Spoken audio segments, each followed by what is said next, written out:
Jerome, it's so good to meet you and to have time with you. I so admire your book. It is an important historical book, but also so relevant for our times. I was kind of blown away by how much the history that you've written in your book tells me about the time that we're living in. I thought, we'd start by diving into your book a bit and the big ideas and then move over to mine as we continue the conversation.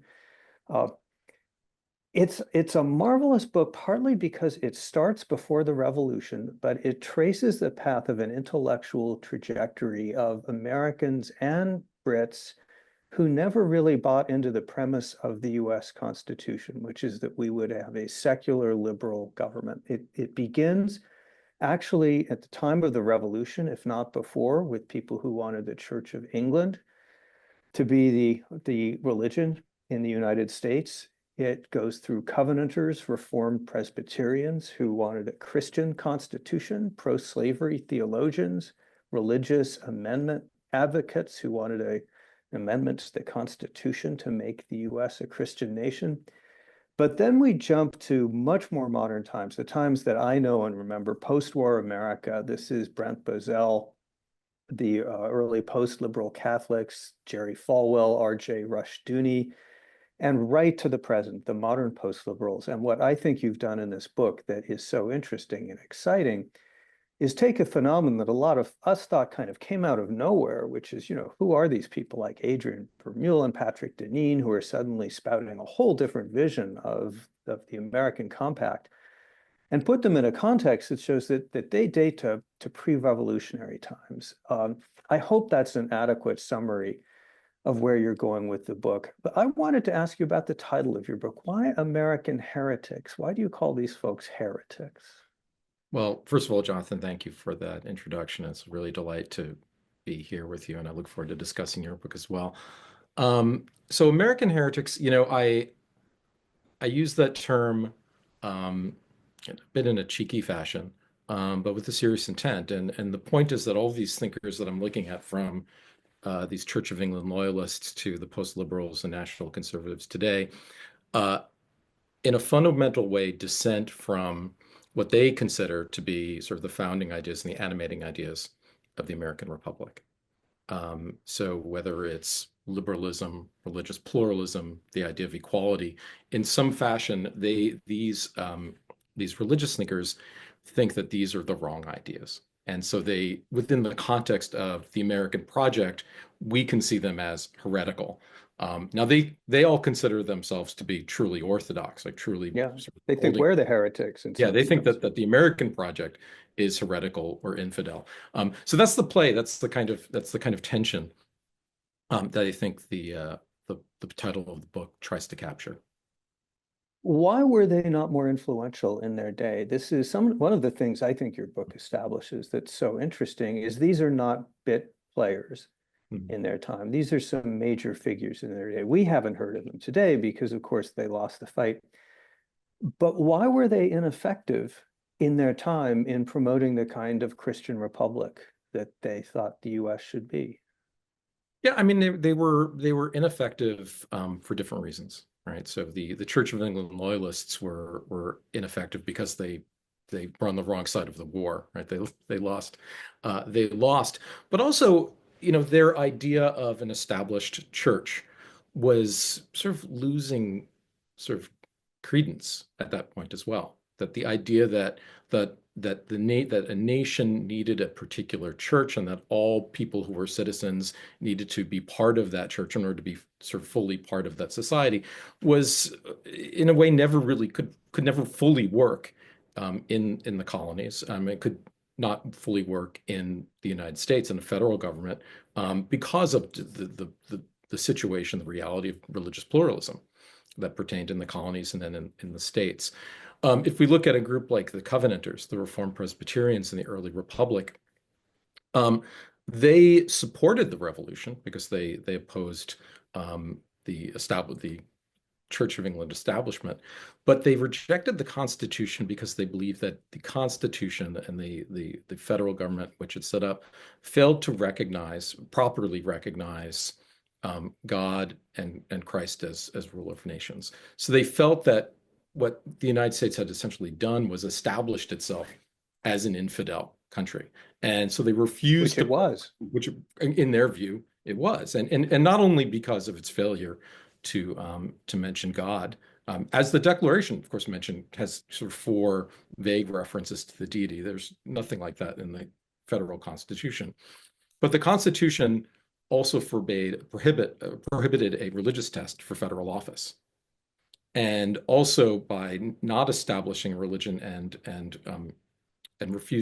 not allowing Congress to intervene in the free exercise of religion, it allowed for what the Covenanters believed to be the protection of infidelity. So their position was to stay away from the government as much as possible, right? They became essentially conscientious objectors to the United States. They wouldn't.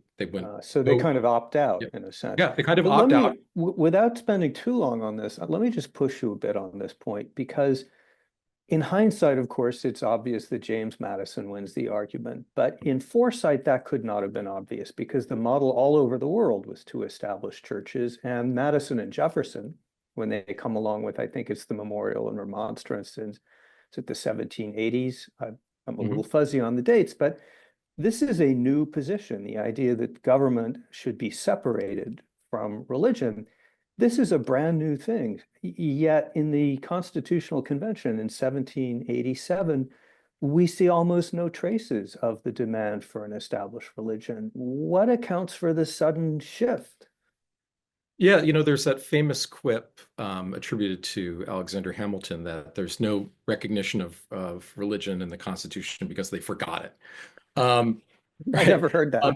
I think what I think there were ideological and prudential reasons for the settlement of 1787. One was that the people who were at the Constitutional Convention, probably understood that the federal government could not have jurisdiction over religion. There were still some lingering establishments, particularly in New England, congregational establishments. But because of the sort of the amount of religious pluralism that was existing within the United States at that time, they realized that there could be no consensus, and this would get in the way of their project, which was to establish a constitution that would be stronger than the Articles of Confederation. So, like, on the one hand, Madison wins by default because they can't do it. They can't establish a church. They can't figure out which one to establish. They can't, and there are too many churches. Now, of course, the Church of England at that point that had been established in the southern colonies prior to the Revolution was disestablished during the Revolution and then rebranded as the Protestant Episcopal Church of America, right? Because you couldn't have a Church of England in the new United States. So the Episcopalians sort of emerged from that. But the there was also a sense that this move towards disestablishment, this move towards religious volunteerism, was really the way of the future. I think the deeper issue, I mean, so it's one thing to essentially say we're not getting involved in the religion business, we're not establishing a church. The deeper issues were providing the freedom of religion in the First Amendment. Congress shall make no law that interferes with people's religious choices, and not acknowledging providence or the creator or the deity in the Constitution itself as, a kind of formality. So that becomes an interesting question. And there's some pushback on that, during the debates over the Constitution. So there are anti-federalist writers who are worried about this. And of course, this becomes an issue in the election of 1800, where because of the failure to properly constitutionalize religion or properly recognize the deity, you can get someone like Thomas Jefferson, an infidel, becoming president. One of the things that's so interesting about your book, Jerome, is when you place it all in this context, these early decisions, you realize that this early group of dissenters, or heretics, as you call them, they're gone, but they're not forgotten. They lose that battle, but they never completely go away. We neglect them when we tell our story in America, but they're always there. There's several more waves of this. I guess we probably don't need to go into them all in detail at the moment, but you've got the Covenanters in the constitutional period and the pro-slavery theologians. I think it's pretty clear why they lose the argument. that little ruction that we call the Civil War. And then the series of people who want amendments to the Constitution to declare it a Christian nation or include religious language. They lose too. All of these movements surface again and again, and none of them really gets traction, at least in the sense of changing the law. But then we get to the modern period, and we get Bozell. He puts out a magazine called Triumph. One of the interesting things reading your book is this. Tell us about this magazine, Triumph, because so much of what these people are saying sounds so redolent of so much of what we're hearing right now from people we call, I guess, Christian nationalists, Yeah. post-liberals. So, to back up a little bit, the people who wanted a Christian amendment, the people who wanted to sort of make America pro forma a Christian country, as they understood, don't win the battle, don't win the war, but they win some skirmishes and some important ones, right? So, particularly in the 1950s, what we would see as expressions of American civil religion, like putting the phrase "under God" in the Pledge of Allegiance, right? Or "in God we trust" on the currency.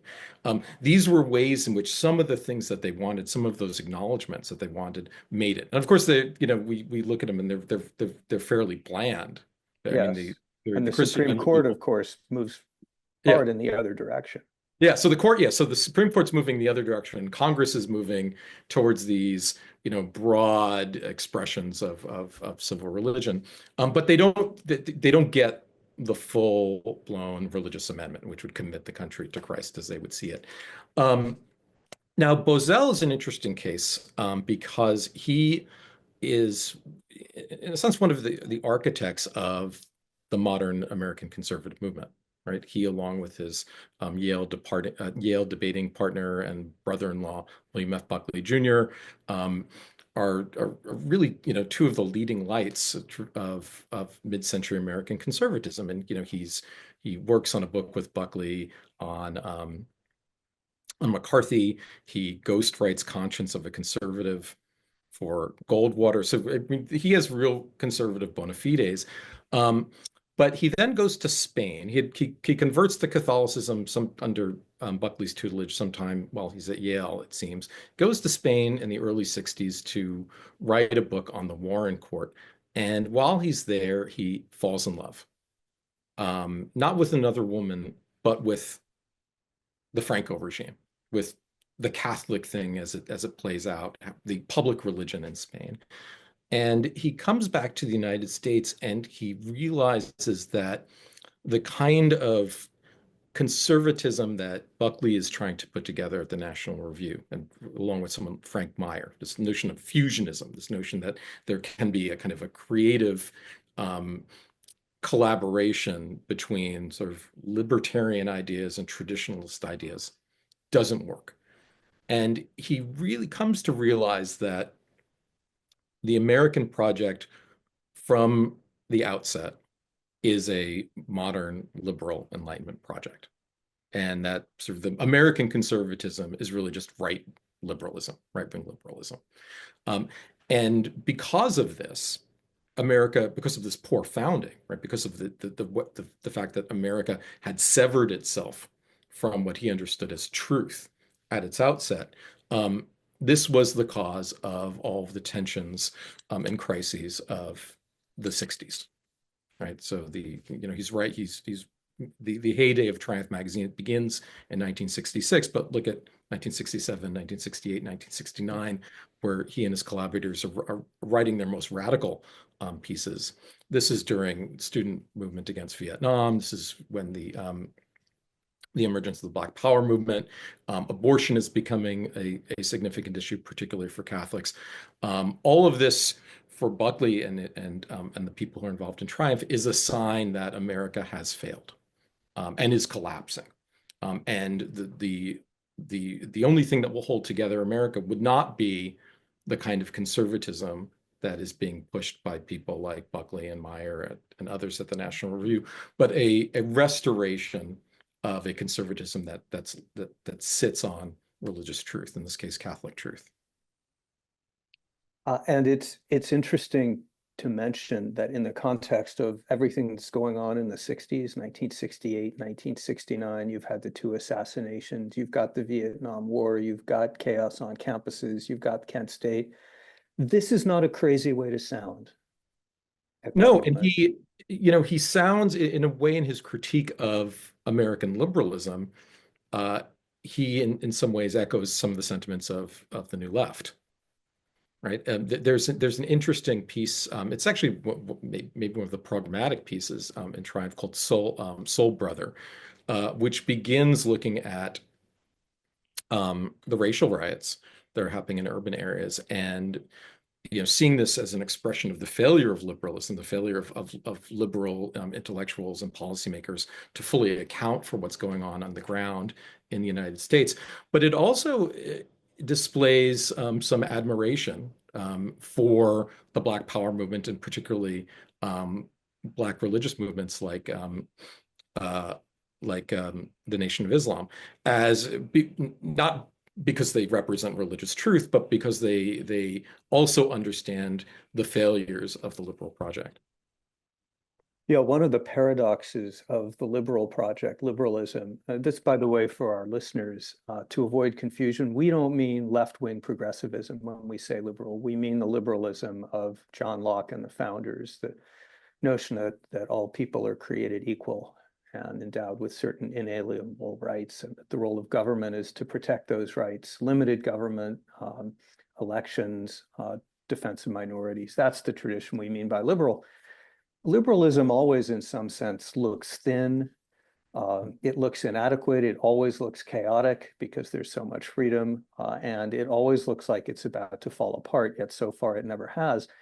But in the 60s, it kind of looks like it is. Now Bozell's a Catholic, right? And Buckley is a Catholic, and the Franco admirers are Catholics. And then somehow we make this jump into Protestant world. We get Jerry Falwell, and we get the Moral Majority and Pat Robertson. And then that mutates into what we have today, which is this, well, how would you describe it? We've got this kind of fusion between Catholic integralists on the one hand, and some very different Protestant sounding, and even a Jewish guy involved. Can you draw the line to the present from all of this? Yeah, so to begin in the 70s and the emergence of the new religious left, right? One of the ways this is narrated is that this is a reaction formation to what happens in the 60s. So the civil rights movement, feminism, the gay rights movement, what have you. The pushback is in the form of groups like the Moral Majority, right, or the Christian Roundtable, Religious Roundtable, people like Jerry Falwell and Pat Robertson, what have you. And one of the ways that this is put together is by forming a coalition with conservative Catholics with conservative or fundamentalist Protestants, and the issue becomes abortion. But the abortion issue wasn't originally a Protestant issue, and Protestants, as we know, kind of are stragglers to this issue. And one of the ways that they're brought along to it is through a guy named Francis Schaeffer, who was a evangelical intellectual who was living in Switzerland, and it created a kind of Christian retreat called L'Abri, or the shelter. And Schaeffer had begun to be seen as a kind of intellectual guru for evangelicals in the United States, because he was interested in tracing the sort of intellectual or philosophical decline that led to the crisis of modernity as he saw it. He wrote a number of books, and with his son, he collaborated to do a number of films on these based on these books. And then he also, in collaboration with his son and with C. Everett Koop, who is a well-known pediatric surgeon in Philadelphia, he turns to the abortion issue, and really is one of the people who brings this issue into as a fighting issue into conservative Protestant circles. Now Schaeffer is a Protestant? Sorry? Schaeffer's a Protestant? Schaeffer's a Protestant. Schaeffer's coming from the Presbyterian tradition.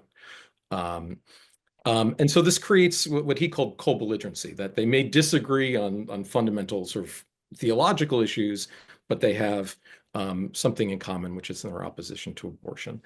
Now, while they're doing this, Schaeffer is becoming more and more interested in sort of the political theology of the United States and how the notion that the United States, and this is language that we hear from what we'd call maybe Christian nationalists. The founders really were pious men, and they set out to form a Christian republic, even if you have to kind of squint to see it, right? So the First Amendment was a separation of church and state formally, but not a separation of religion and politics. And it's really not until the decisions of the Supreme Court in the 40s, 50s, and 60s that this secularism, this idea of secular humanism comes to the fore.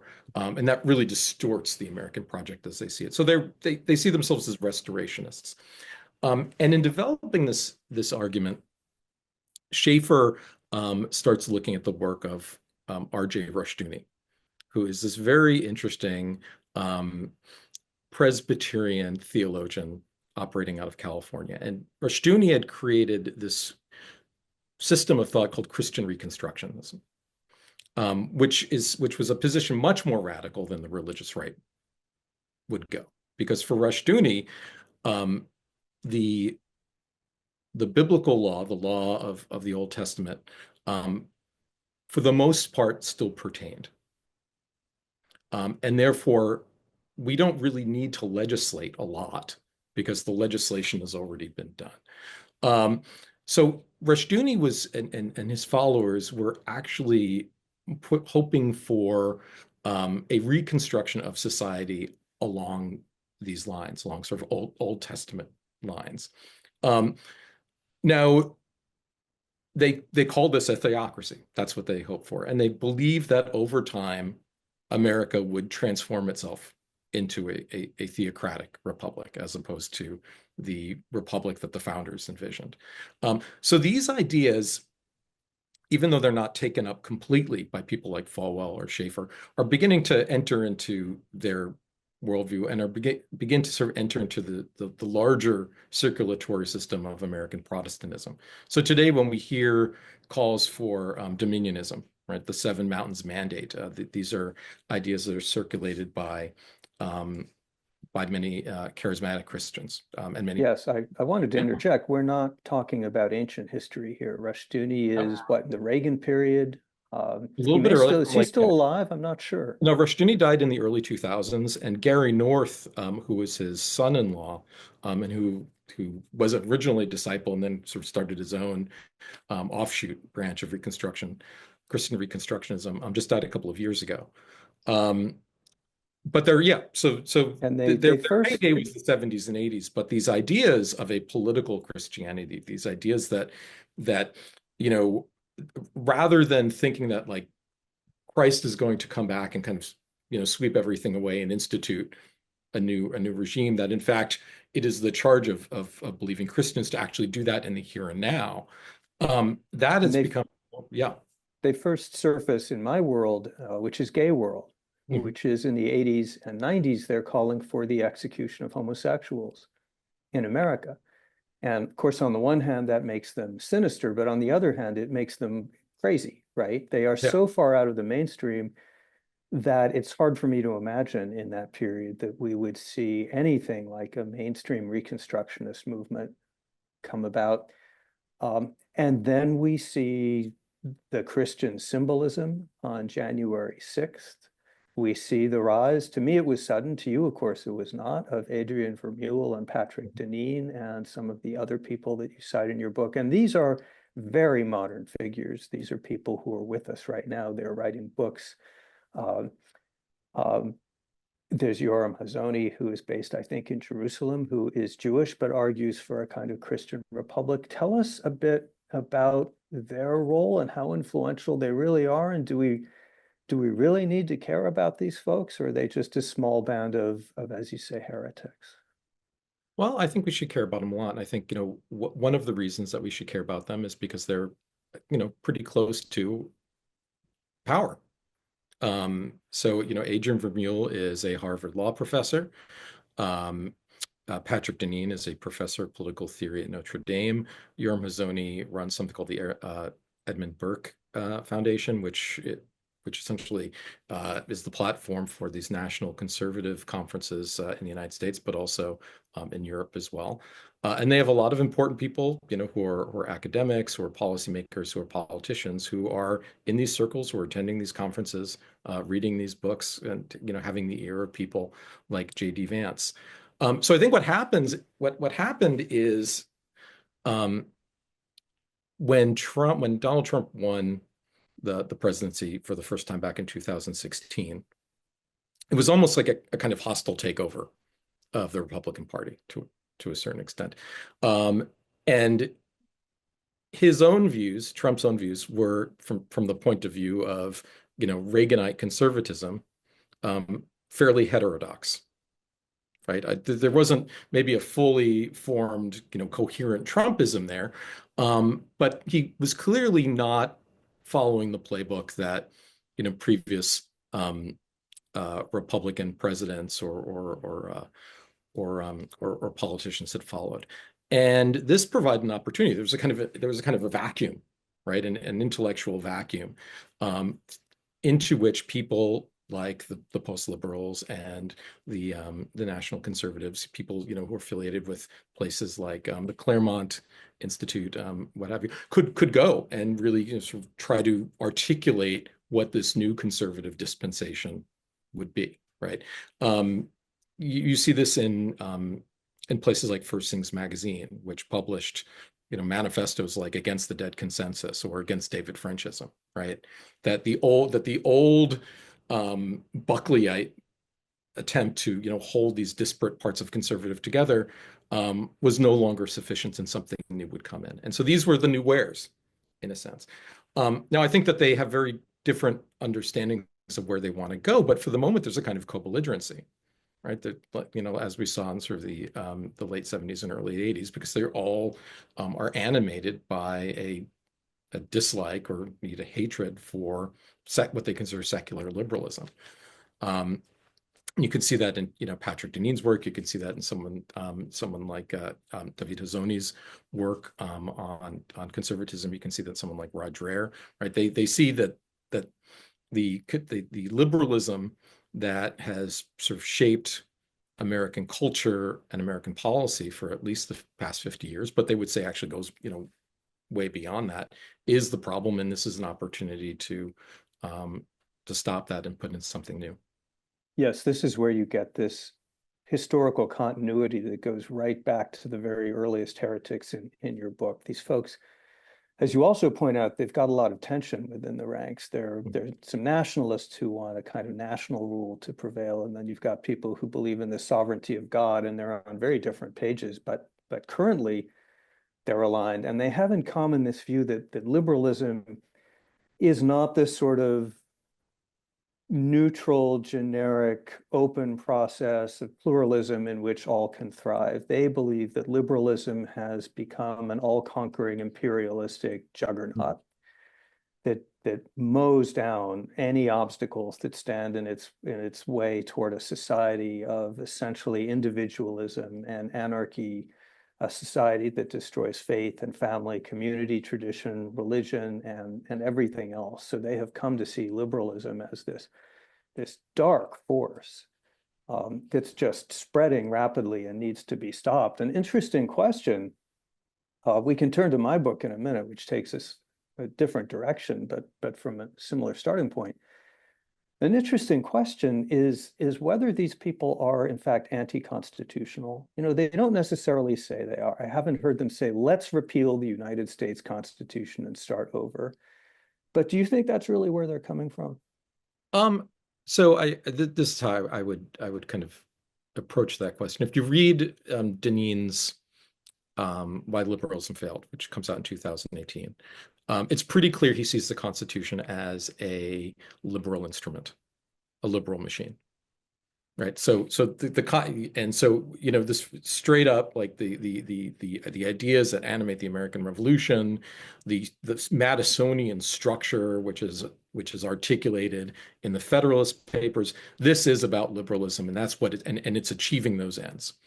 When you get to someone like Vermeule, and maybe it's because he's a law professor at Harvard.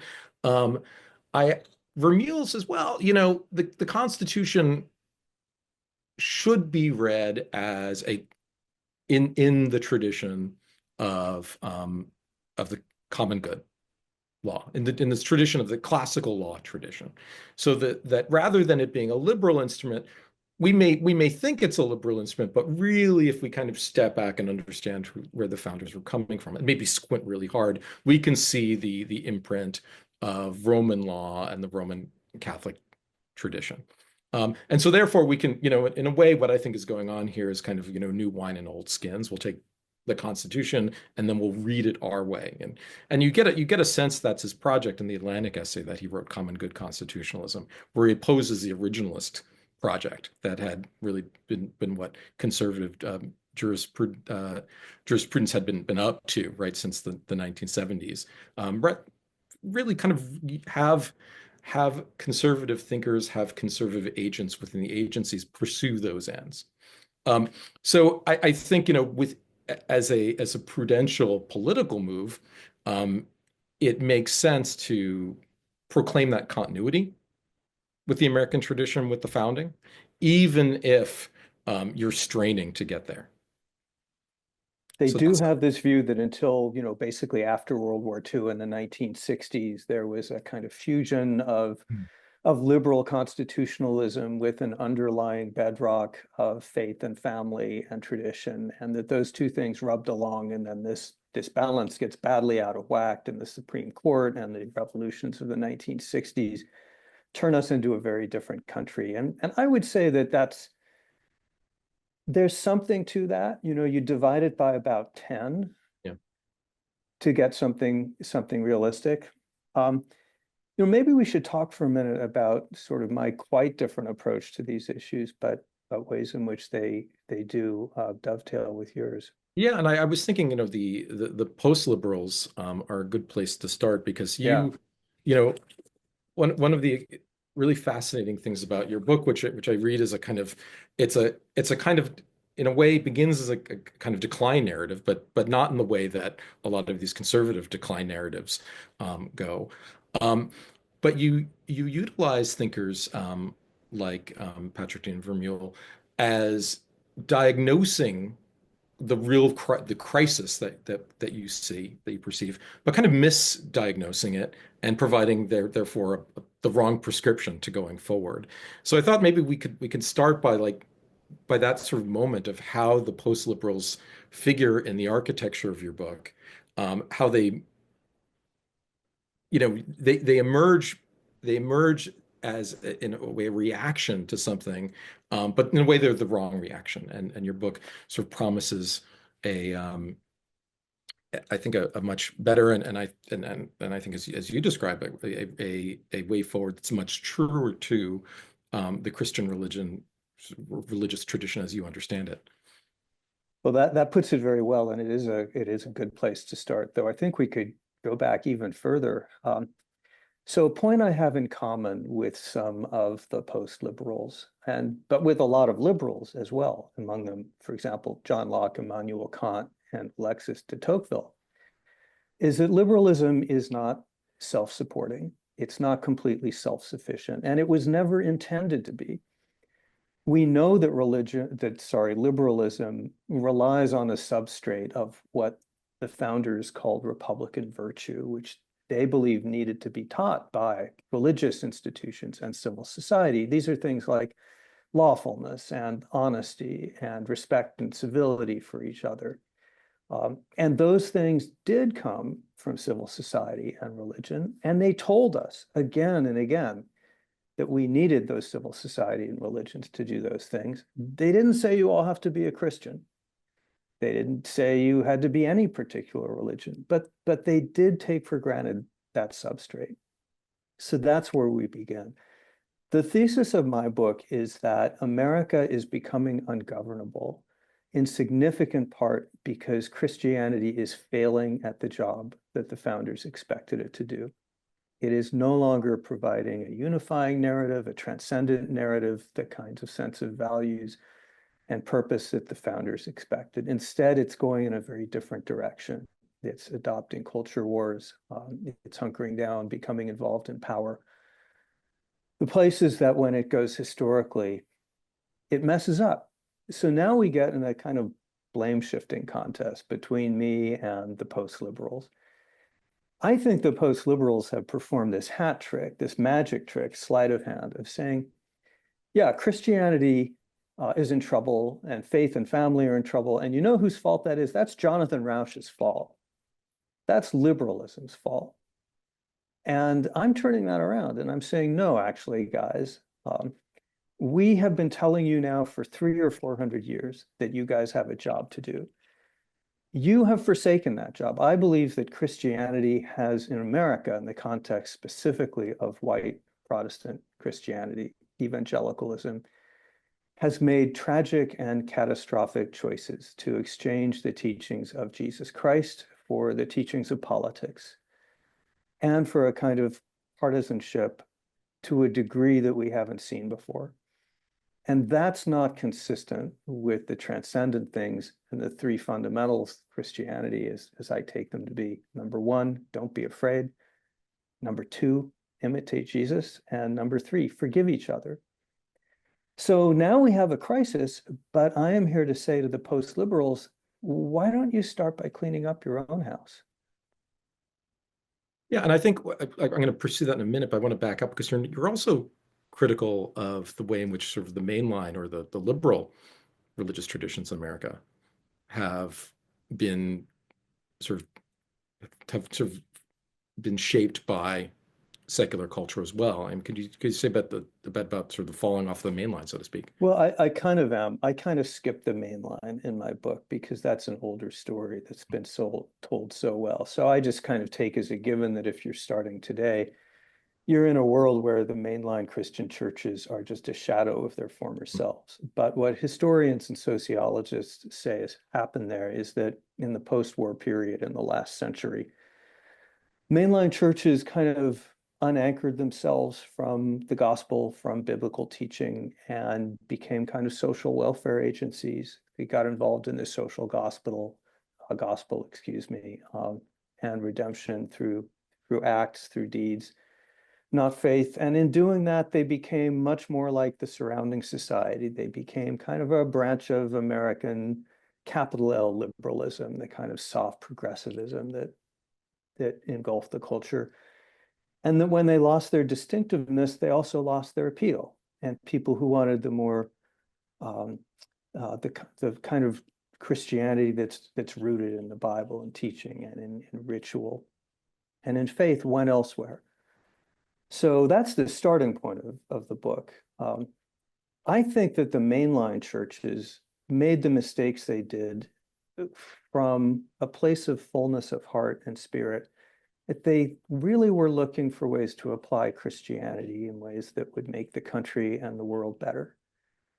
And I think those impulses were good. I am less charitable to the second wave of secularization, which is the wave that's now engulfed the evangelical church. Both of these, I should say, Jerome, are forms of secularization, by which I mean turning the church into something much more like the surrounding culture, much less distinctive and countercultural.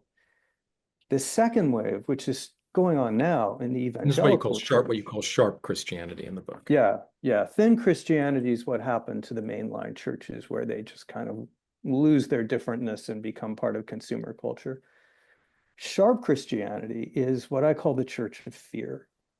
And that's what we're seeing in white evangelical world right now, where the message, instead of the calm of Christ, it's the fear that we're losing our country. There's a war against Christianity. You've got to support a figure like Donald Trump because he will give you power, and without power, we will all die. The Flight 93 election, on and on. That they are embracing a view of Christianity which is fundamentally counter to the teachings of Christ. Now, I'm an atheist, homosexual, a Jew. I am an outsider. I am asking for readers' indulgence in saying any of these things, but I'm drawing on both a rich tradition in the church and a lot of commentators today who are Christians who are horrified by what they're seeing. But the bottom line is, if both branches of American Christianity are pretty much becoming secular, then it's no wonder that people are fleeing the church and substituting their own religions. And those religions are things like MAGA and QAnon and radical wokeness and radical environmentalism and all kinds of things that have in common that they can't transmit the kinds of values, the sense of purpose, the sense of higher mission and transcendence that the great religions and in the United States, Christianity have fundamentally done. And that's become a crisis. So, one of the ways in which you describe your account of Christianity and religion is this notion of distinctiveness, distinctive from the larger culture, the larger society, what you call later on in the book a kind of an exilic situation or stance. So when you turn to a Christianity that you think is actually operating in the way that a religious tradition ought to, with relationship to liberalism, what you call a thick Christianity, your model of a contemporary thick Christian church is the Church of Jesus Christ of Latter-day Saints, the Mormons. And you begin this account by the way in which the church leadership dealt with which was for them the challenge of same-sex marriage. And they dealt with it in a way that you, as you describe it, was shaped by their own religious doctrines, as well as their own sort of history and the way that they sort of operate as a kind of thick religious tradition. So I think, can we talk a little bit about the way in which you see the LDS providing maybe a way forward for American Christians and Americans of other religious traditions, and for secular Americans as well? Yeah, Jerome, this was the big surprise that actually launched this book. In 2015, the Church of Jesus Christ of Latter-day Saints surprised everyone with what was called the Utah Compromise, which was a bill that they supported that passed in Utah that combined new protections for LGBT people from discrimination with some targeted exemptions for the church and others. But it was a big step forward in terms of protecting LGBT people, both legally and a step forward in creating a welcoming environment in Utah. And they weren't done. In 2022, the church, which doctrinally opposes homosexuality, opposes same-sex marriage, these things are sins, supported and helped push through and in fact design the Respect for Marriage Act, which enshrines same-sex marriage in US federal law, adding to that as well some targeted religious exemptions. And this is completely countercultural to the way evangelicals, white evangelicals are behaving, and to the way that, for example, Patrick Deneen and Adrian Vermeule and the other post-liberals are behaving. They're all telling Christians, hunker down, either create your own world or take power. The Church of Jesus Christ of Latter-day Saints is preaching as a Christian obligation, a role in civic life of, as they call it, patience, negotiation, and mutual accommodation. And they're grounding that in Christianity itself, in church teaching. And I'm looking at that. And initially, I'm deeply surprised. This is not a church with, a reputation for a huge amount of tolerance. And it's also a very thick church in the sense that it is conservative, it is demanding. This is not a church that's blended into the background at all. This is what the post-liberals have been telling us we can't have in modern secular liberal America, a church that is highly distinctive and one that's based deeply in family and tradition and faith. So I'm looking at all this and saying, well, what this church is doing is pioneering a different kind of civic theology than what we've seen from white evangelicals, one based not on fear, but on the sense that what God wants us to do is also what James Madison wanted us to do, which is figure out how to get along together. And to me, I think if there's one core argument of my book, it's that the big sucking sound, that emptiness, that void that's causing so much trouble in American life is the absence of a civic theology in Christianity.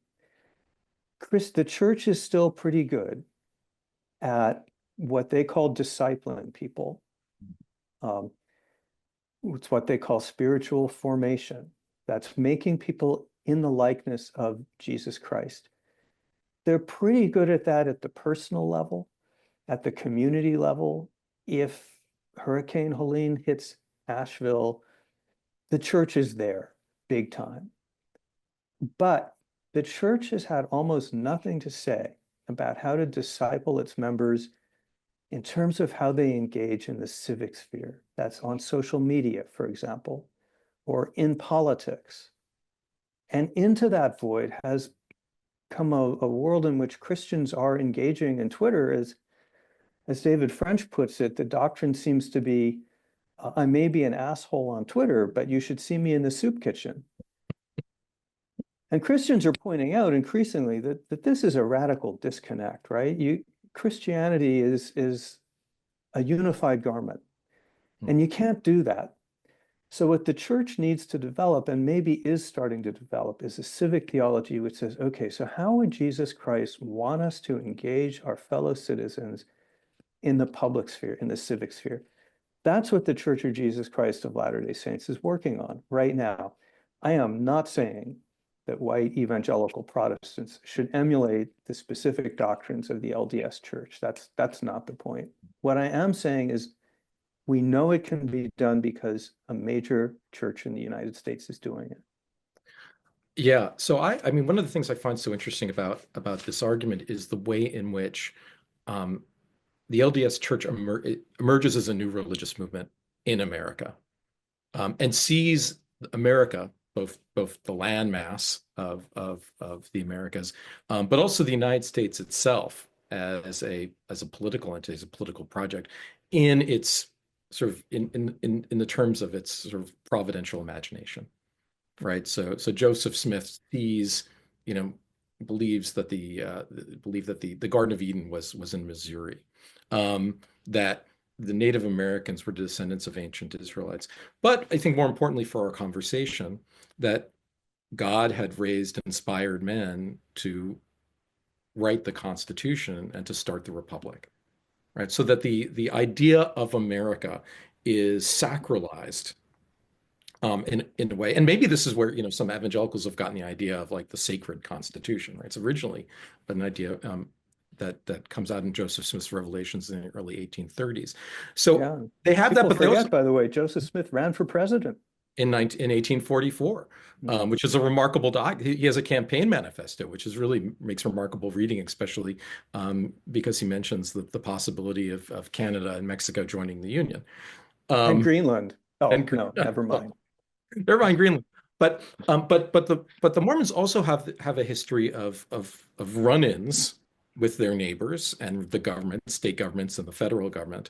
And history of experience, real deep experience of religious persecution, of that exilic, right, of being marginal and being hated, right. You can look at a lot of late 19th century Christian writings on Mormons, and they're pretty, horrendous.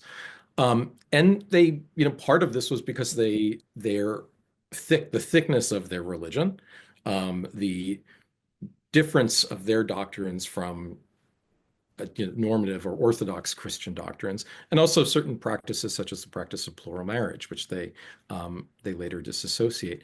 So I was wondering, as I was reading, does the Mormon Church kind of enter the stage having a set of resources, experiences, beliefs that really provide them the ability to be this kind of model, to that that may distinguish them from other religious traditions? Or are there things that those other traditions can learn from the particularities of the Mormon experience?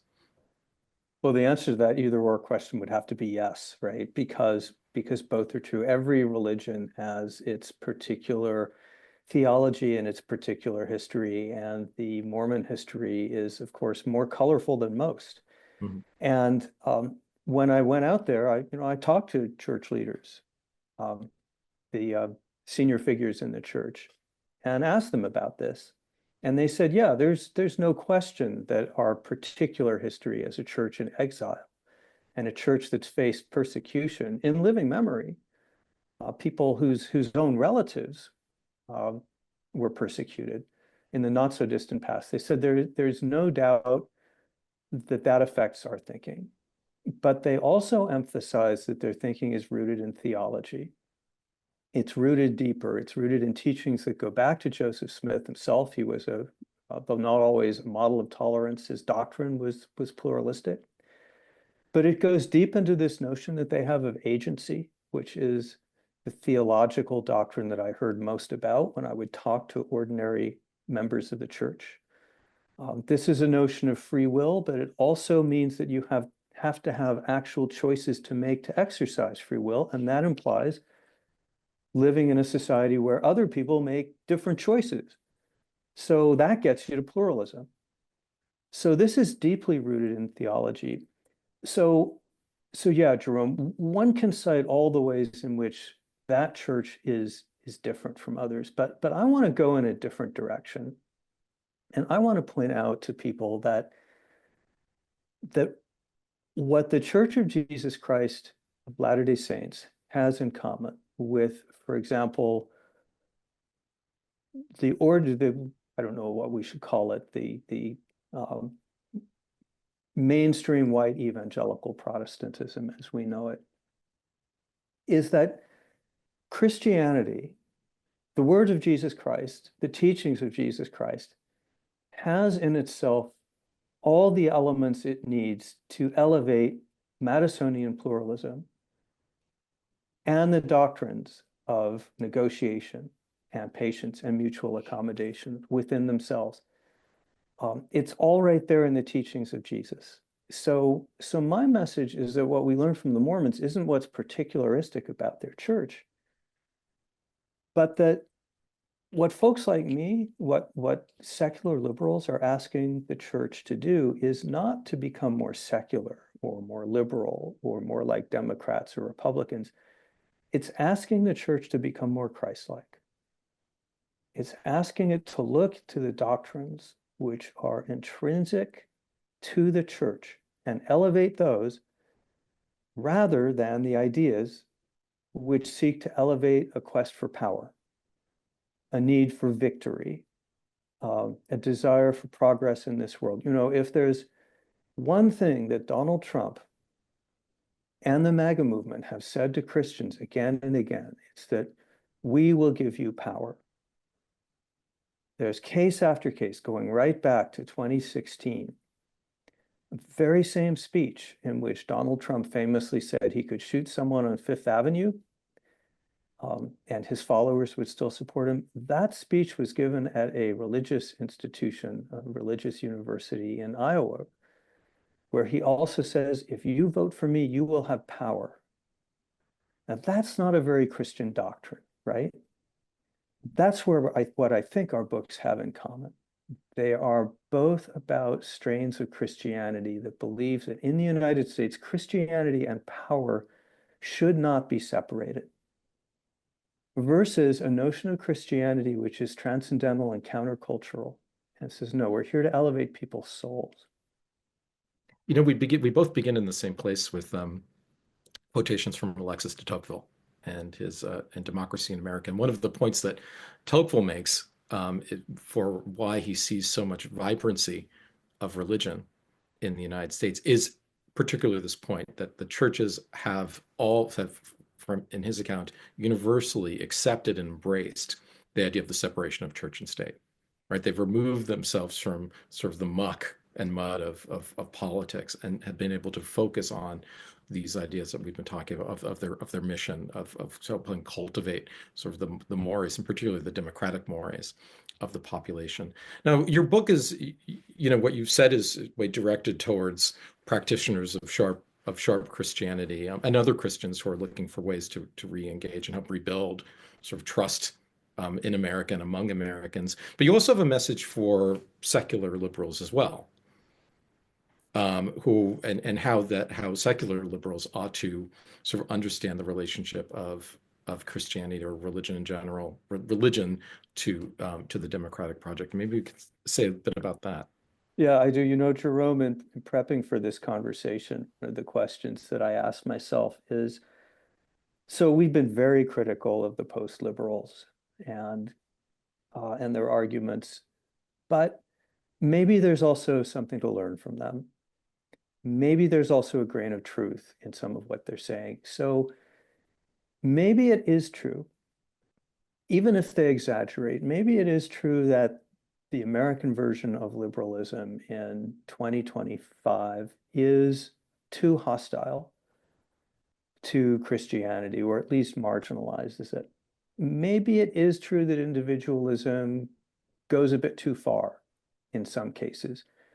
And I think the answer is yes. Now, again, I would never go as far as the post-liberals do. And I don't reject liberalism. And in fact, I think the liberal tradition, as handed down by the founders, was one that's very friendly to religion. But yeah, so I'm thinking there are two sides to this coin. And while I want to see Christianity elevate the Madisonian elements of its own teaching, I also think a lot of us secular liberals took Christianity for granted for way too long. Um, I think we became too aggressive in many cases in pursuing a sometimes neurotically rigid separation of church and state. Um, for example, I don't think I say this as a gay American, someone who's married and someone who believes in anti-discrimination law, but I don't think it's necessary to require every single cake baker in the country to bake wedding cakes for same-sex unions. I think it's possible and desirable to negotiate compromises on issues like that and to take up, for example, the offer that the Church of Jesus Christ of Latter-day Saints is making, which is let's expand these protections, but let's also create a little space in them for conscientious objectors. I don't think it would hurt secular liberals like me to, accompany their friends who are religious to church. I know in a lot of workplaces, people say, I'm kind of in the closet about my religious faith because, it's not that I'll face any bullying or retaliation, but it's seen as weird to be religious in America today. I've had a lot of people say that once they find out I'm working on this book. And I'm thinking, well, why doesn't diversity and inclusion programs, why don't they include religion as one of the groups that we need to be consciously welcoming of? So I think we on our side have some work to do in making the country not just tolerant of Christianity, but welcoming of Christianity. Now, I would never go as far as the post-liberals. I do not want to turn this into a Christian nation. I don't want to change the Constitution, either in law or implicitly. And as we've discussed, I don't think it's my fault that Christianity is making the choices that it's making.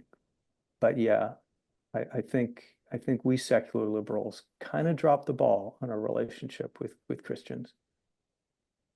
What about non-Christians and not secular non-Christians, but sort of people who are of other religious traditions? And if Well, Christians have these kind of doctrinal ideas that you described, right? Don't fear, imitate Christ, and forgive. How does this sort of translate into other religious traditions that may not share the particular doctrines or religious values that Christianity does?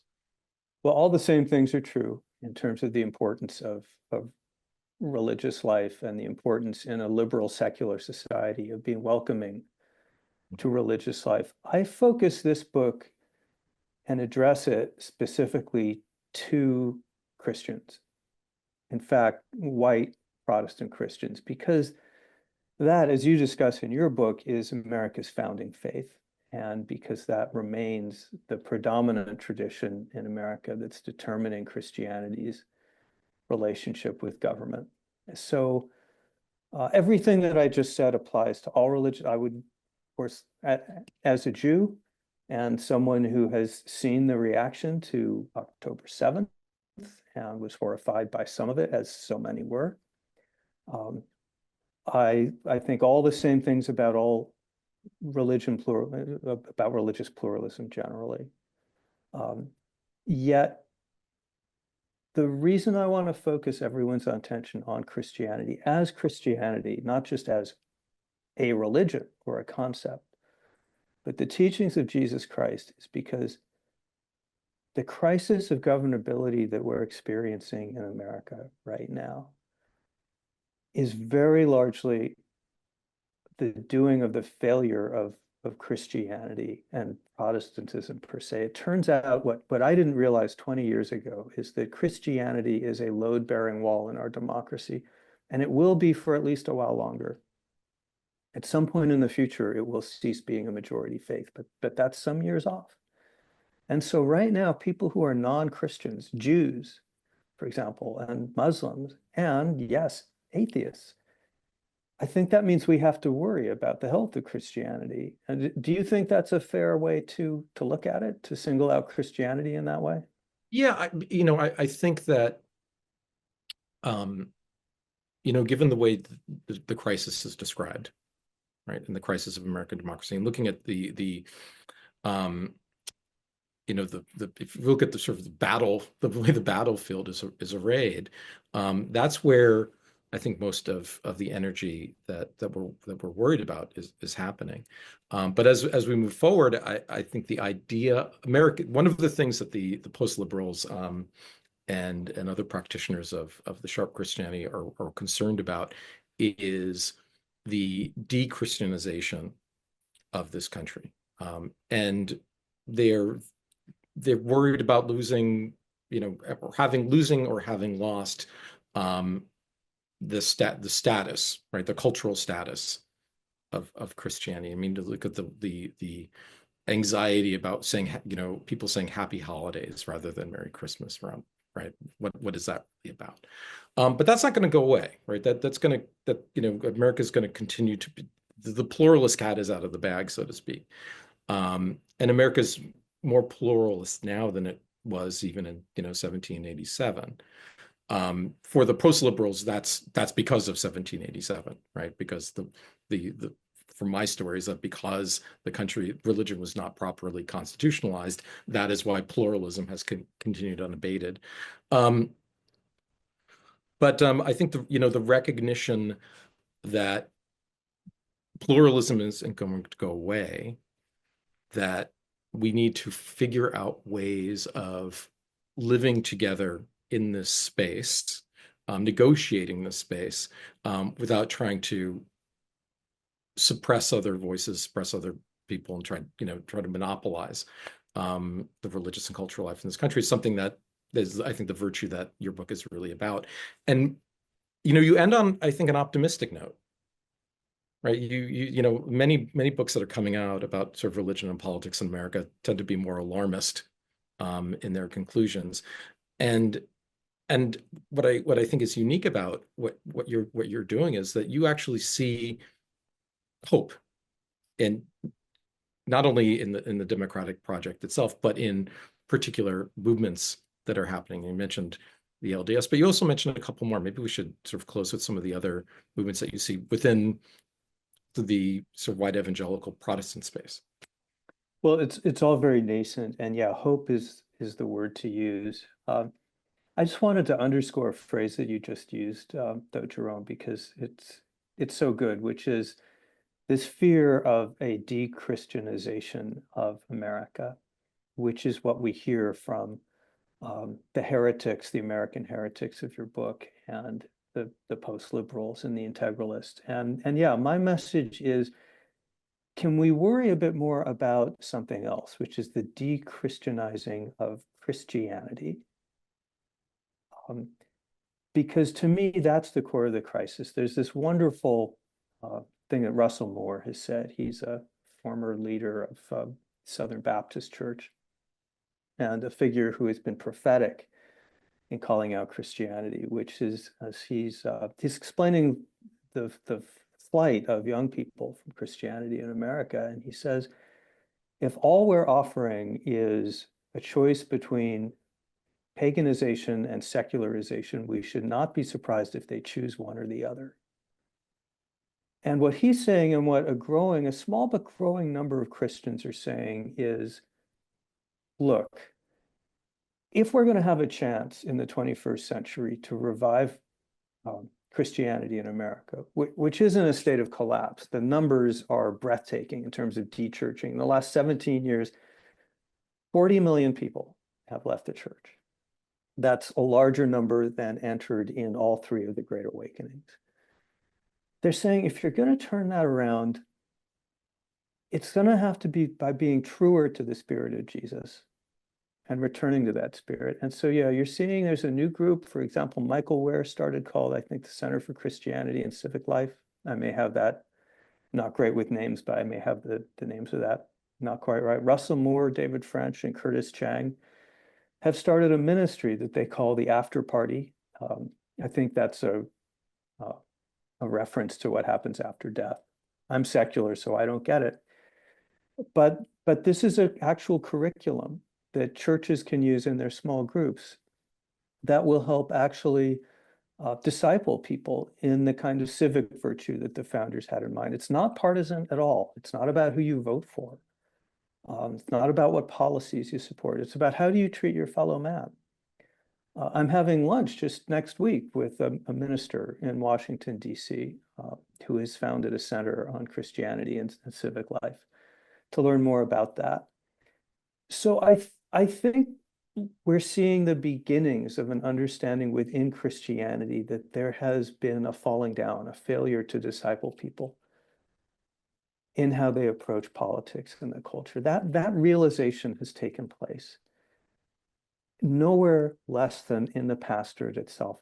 One of the big differences, I think, between the wave of politicization of the 70s and 80s and the wave today is the first wave was led from the top down. It was Falwell and Robertson, some of the people you quote in your book. The second wave is people who are bringing the culture wars to church and demanding of the pastors that the pastors follow that. Pastors don't like it. They want to preach the gospel of Jesus. They want to get people away from the newspapers, away from the culture wars. So I put that before you. And is it the seeds of a rebirth? Could it be? I don't know. All I can tell you is that I think the chances for Christianity to revive itself are greater if it's grounded in the teachings of Jesus Christ. And I also think that Christianity has been written off time and again, but often turns out to be at its best when it's most countercultural and most exilic. And maybe it'll get back to that, but I don't know. What do you think? Maybe it's all a pipe dream. I want to underscore that because, like, the solution, or what you're talking is not that we need more civic religion, right? Civil religion. We don't need more sort of religion in the public sphere.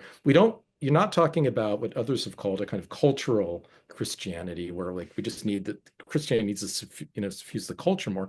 But we need more people who actually committed Christians, who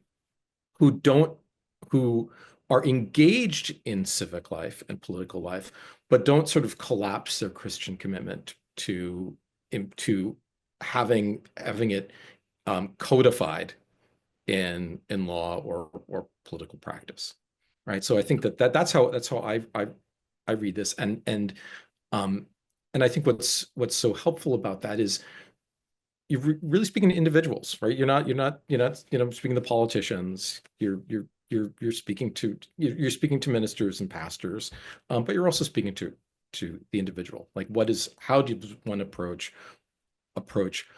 one's commitment to a religious tradition, and see how that approach connects to one's commitment to one's society and one's fellow citizen. Well, that's the hope. Russell Moore also says that when he talks about this there's not going to be a big schism in the church where, you've got the MAGA church versus the non-MAGA church, and they have a battle over the future of Christianity. He says that's not it at all. He says what you're going to see, and he thinks what we're already seeing is the startups, the church plantings, the small groups, the civic organizations that are Christians, the rethinks that go on. And he thinks that's always how Christianity regenerates, from the bottom up. So that would be the hope. So the hope for the next Great Awakening. Yeah, or at least a lot of little awakenings. That's exactly right. And that the hope will be the future not of the kind of Christian dominionism and Christian nationalism that has such deep roots and has caused so much trouble. The Christianity that sees itself as fundamentally needing power in order to thrive. That's the story you tell in your book, which has caused so much pain and suffering for now, 250 years. Well, I think maybe that's a good place for us to wrap. It is. Thank you so much for this time, and especially for your extraordinary book. It's a great work of scholarship. Thank you. And I've loved reading yours, and I actually reread it last night as I sent you my notes, just rethinking it. Your book is better, but mine is shorter. It is an honor to share a publisher with you. Yeah, well, likewise.